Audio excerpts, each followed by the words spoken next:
ప్రస్తుతానికి వాళ్ళ ఆవిడని చూడకుండా చేయండి. ఫస్ట్ వాళ్ళతో మాట్లాడేమంటారా మీకు చెప్పేమంటారా? వాళ్ళతో ఓకే సార్. ఆయనకి నచ్చలేదు నాకు లవ్ చేయడం అంటే. వంశీస్వామి ఎంత మాల్లో ఉంటే మాత్రం ప్రేమను మీరు అలా yeah okay, I'll keep it very short. ముందుగా మీడియా వాళ్ళందరికీ thank you so much, because మేము ఇక్కడ క్రియేట్ చేసిన మ్యాడ్నెస్ ని మీరే తీసుకెళ్తారు జనాల దగ్గరికి. Thank you. అండ్ సందీప్, నువ్వు ఈ మూమెంట్ కోసం ఎంత వెయిట్ చేస్తున్నావు 5 years నుంచి, I know. So I'm really happy for you. And Vishwa sir and Kriti ma'am, thank you so much for believing in our story. I'm calling it our story because this is we all worked like a family for this film, and I really want all of them to see this.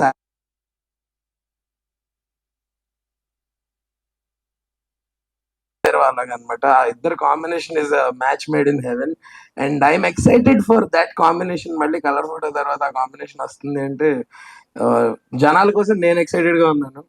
And coming to the 2 biggest strengths of the film, and pre release లో మాట్లాడతాను, చాలా మాట్లాడాలి రోషన్ గురించి. తను చూపించిన range of emotions కానీ actions కానీ not at all like a newcomer. And ఈ అమ్మాయి ఫస్ట్ సినిమాలోనే డైలాగ్స్ లేకుండా అంతలా కన్వే చేసిందంటే ఆల్రెడీ కొంతమంది క్రష్ లిస్ట్ లోకి యాడ్ అయిపోయినట్టుంది కదా. ఎదుగుతున్నారు ఇన్స్టాగ్రామ్ లో, చూసాను ఇందాక. ఓకే, నేను ఆ అమ్మాయి ఇన్స్టాగ్రామ్ చూడాల, మన వాళ్ళు చూస్తుంది చూసా. ఈ డౌట్లు తగ్గించండి మీరు. సో ఇలాగే మా సినిమాని అంటే సందీప్ మీలో ఒకటిగా, మనందరిలో ఒకటిగా, ఒక షార్ట్ ఫిల్మ్ మేకర్ నుంచి ఒక సినిమా తీసి దానికి నేషనల్ అవార్డు సాధించాడు.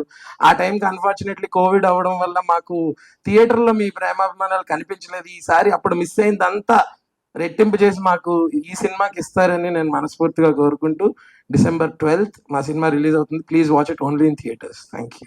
హలో, మీరు అలా వెళ్ళిపోకండి. ఇంతకీ ఈ సినిమాలో పాపం, అందుకనే నేను లేకపోతే మైక్ వదులుతాను. నేను ఈ సినిమాలో మీరేం చేస్తున్నారు? ఈ సినిమాలో చాలా చేస్తాను నేను, నాతో కూడా చాలా చేస్తారు వాళ్ళు. ఆయన అడగండి ఏమేం చేయించాడు. ఈ సినిమాలో మీకు గర్ల్ ఫ్రెండ్ ఉందా? ఆయన అడగండి.